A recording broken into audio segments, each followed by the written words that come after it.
வணக்கம். நான் ரவிசங்கர் சாமி பிராண்ட்லேருந்து பேசுகிறேன்.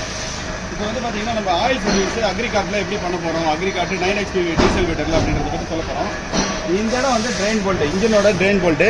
இதை கழட்டிட்டு விட்டிங்கன்னா கீழே ஏதாவது ட்ரே வச்சு விட்டிங்கன்னா மொத்த ஆயிலும் ட்ரெயின் ஆகிடும். திருப்பி ஃபுல் டைட் பண்ணிவிடுங்க. இதை கழட்டிட்டு 2040 ஆயில் ஒரு 1.6 லிட்டர் இதில் ஊற்றணும். 1.6ன்றத 650 வேணால் ஊற்றலாம். 1 லிட்டர் 650 ml ஊற்றலாம். அவ்வளோதான் இதில் ஊற்றணும். இது வந்து பார்த்தீங்கன்னா கியர் பாக்ஸுக்கு ஊற்ற வேண்டிய இடம் இது.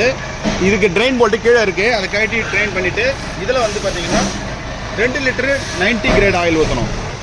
அப்புறம் இது வந்து பார்த்தீங்கன்னா பேட்ரி மெயின்டெனன்ஸ் எப்படின்னு கேட்டிங்கன்னா, பேட்ரி வந்து இந்த ப்ளஸ் ஒயரை கழட்டி விட்டுருங்க. உபயோகப்படுத்தாத சமயத்தில் கழட்டி விட்டுருங்க. கழட்டி விட்டிங்கன்னா உங்களுக்கு பேட்ரி வந்து டவுன் ஆகாது. அதுக்கப்புறம் இதை சார்ஜ் பண்ணுறதுக்கு சார்ஜர் ஒன்று வாங்கி வச்சுக்கோங்க. 3000 ரூபாயிலேருந்து 3500 ரூபா தான் ஆகும்.